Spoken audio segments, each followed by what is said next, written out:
Welcome back. Good morning. Day number 2 in Hanoi. We're ready. Oh, We prepared. it's hot. We have our hats, glasses, sunscreen, water. And some updated secret agent protocol for our safety.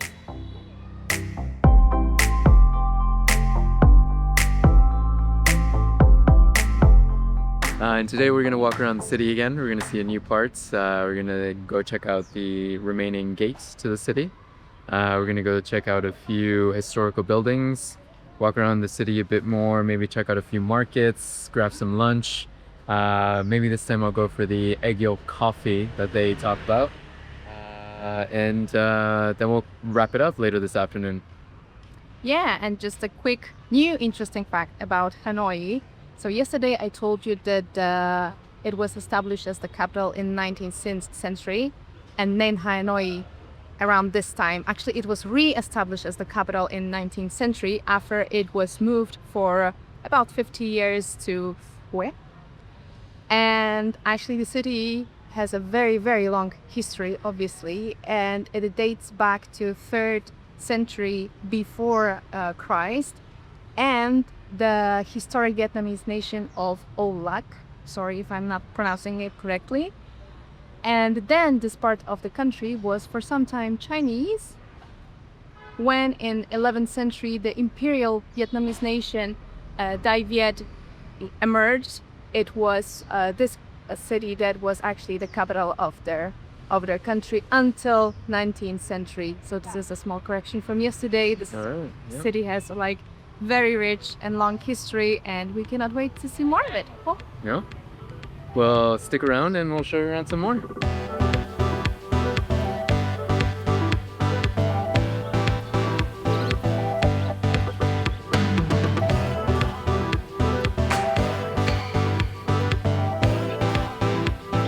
So another thing that is a little bit different than Indonesia is that people have a more direct approach to selling. They also do not speak English that much, so when they want to approach you with their services, they become a little bit direct. So for example, they will come and touch your hand or grab you by the arm. So something like this just happened to me. We were walking on the street and passed next to this lady who was selling hats, and she wanted to offer them to me, so she grabbed me by the arm, and I did not expect this at all, so I jumped like crazy. The touch was gentle, and I just politely said no, and she walked away. It was like a normal situation, but just be prepared because this will happen a lot, and this is just something to be mindful here in Vietnam. Probably a good thing to also tie your backpack and zip everything you have, because the crowd, the traffic, everything that happens in here is so intense that it's better to have your belongings like close to you and safe.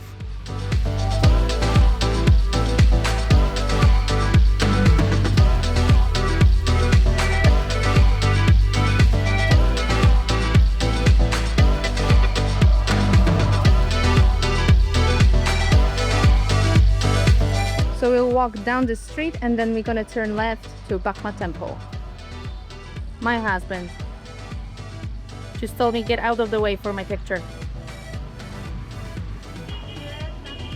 So let's not get run over. Make sure you stay hydrated while you're walking around the streets of Hanoi. It's really hot. It makes it too difficult to concentrate when you're walking along the streets. Heat, noise, just getting approached left and right. So stay hydrated, stay on your toes. So we just arrived at the Bach Ma Temple. Look at the beautiful dragon sculptures on the roof. So this is known as the Bach Ma Temple, otherwise known as the White Horse Temple. Most of the structure is said to have been from the 18th century, but really it dates back from the 11th century. So it's said to be the oldest temple in Hanoi.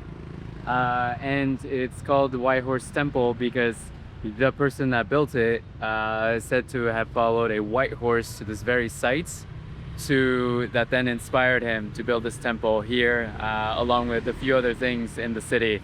So that's kind of a little bit of the story of the White Horse Temple or Bach Ma Temple.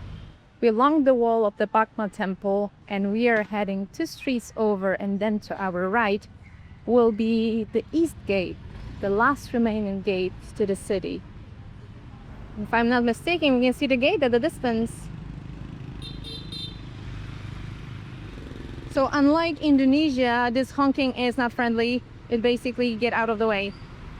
But just in case, always watch out for cars and motorbikes coming from all directions.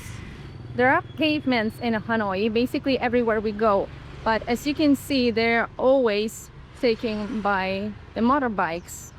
And there is no space left for the pedestrians. So we are forced to walk on the street. And that's why I pay super attention to the surroundings, because walking on the street can be dangerous. So of these 16 medieval gates, this is the only remaining one. If you'll be able to see the name of the gate, and that translates to the East Gate.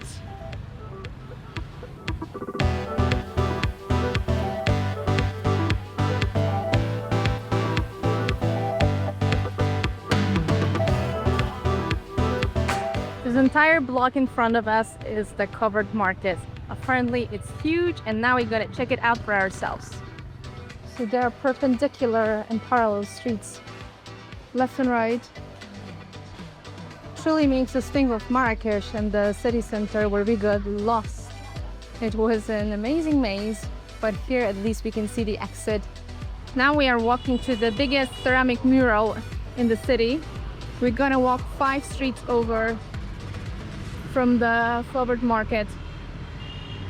A train track. I'm wondering if this is the same railroad that we were trying to access yesterday with the train cafe. City water tower.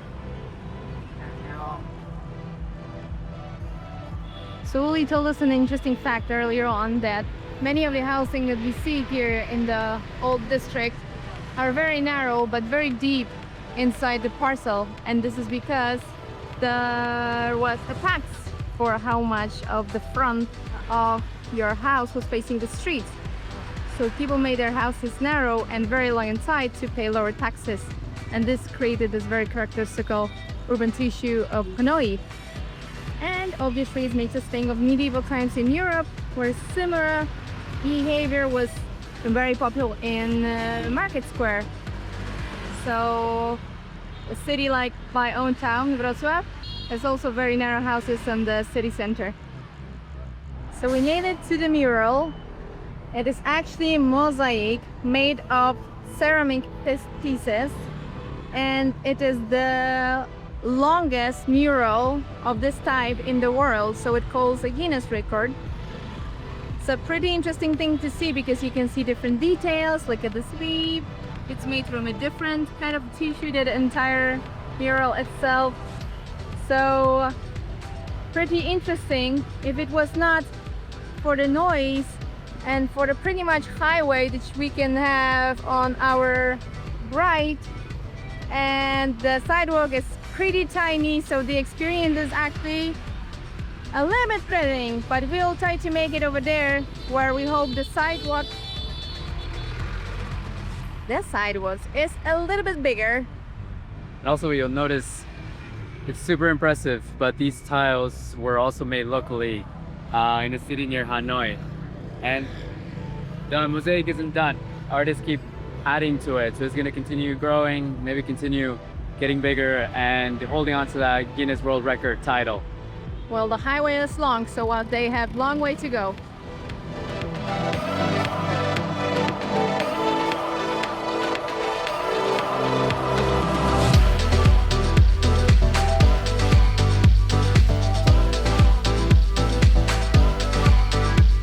So now we're trying Bún Chả and some nim. And we also have nada here. It's an iced tea. Here, you see it's one portion, but I think it's big enough for 2 people.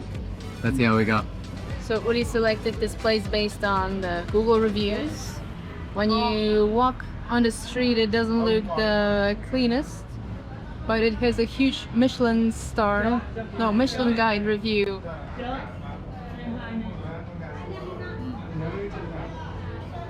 Very good. Very savory. So the place and the food doesn't look like it at the first sight, but it's absolutely delicious. This is like very thin rice, pasta or vermicelli. There is like garlic broth, really like well and nicely seasoned garlic broth in here, and it has pieces of grilled delicious beef. And then on top of it, you have like a huge pile of herbs and some salad that you can mix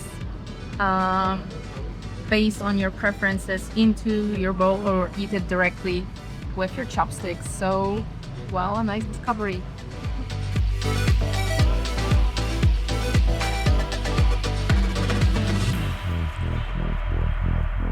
We were looking for a cafe and we finally spotted it on the corner. But you would have never ever guessed that the entrance to this place is actually this. I need to like walk sideways to get in. A luxury entrance to a very famous cafe. Okay. And there's the staircase, looks solid. Someone's laundry. Mirror. It actually does say Nyan Cafe. Wow. So we made it to the famous cafe. Woo! This is it. This is the end of the cafe. There is a coffee shop here. And this is a view from our second floor.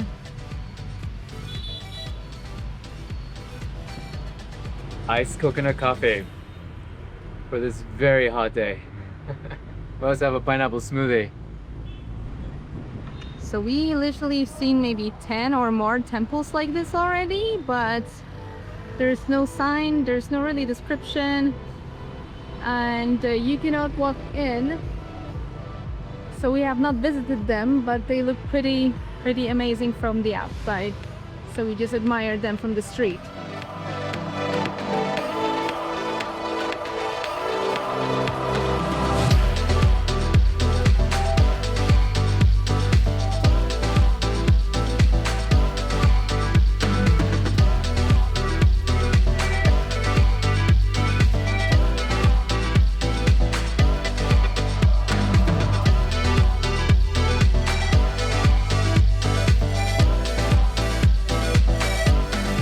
This is it for us exploring alleys down Hanoi. Now we're gonna go this way back to our hotel. So day 2 in Hanoi. It's hot. It's cloud overcast, but you can feel the heat. So make sure to drink water, wear your cap, sunglasses, take as many breaks as you need. There's a lot to see in the city, but it's busy. So you want to walk around, keep in mind that you need to, you know, watch out for scooters, watch out for cars. They're coming left and right. But this heat really takes a toll. So it's about 3:30, almost 4. And I think we're gonna take a break now and then try to cool off a bit, come out later tonight and see what the night has to offer.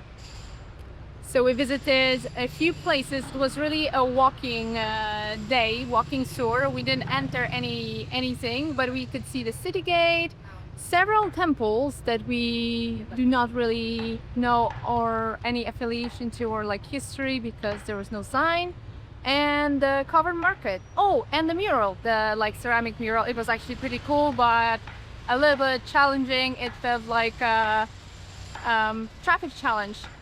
Because Big just road. next to actually a highway. Yeah. And yeah, we got delicious lunch and then very refreshing and needed drinks. And other than that, yeah, we just wandered around the city and took it all in the old part of the city. So pretty nice experience, but we are exhausted.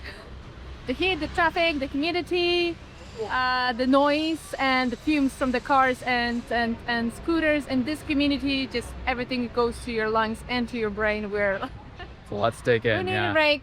Yeah. So gonna- that's it for today. Yeah. We're gonna take it easy now and show you more tonight. So for dinner, We have turmeric rice with the Vietnamese pork sausage. We also have sticky rice or Chinese caramel pork and veggies to go up today. Right there. I haven't tried Vietnamese rice before, but gotta say this combination of turmeric and rice is delicious.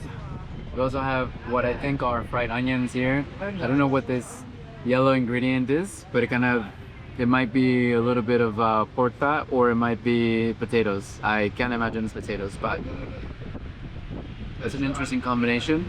Really yummy. Definitely recommend checking out this place.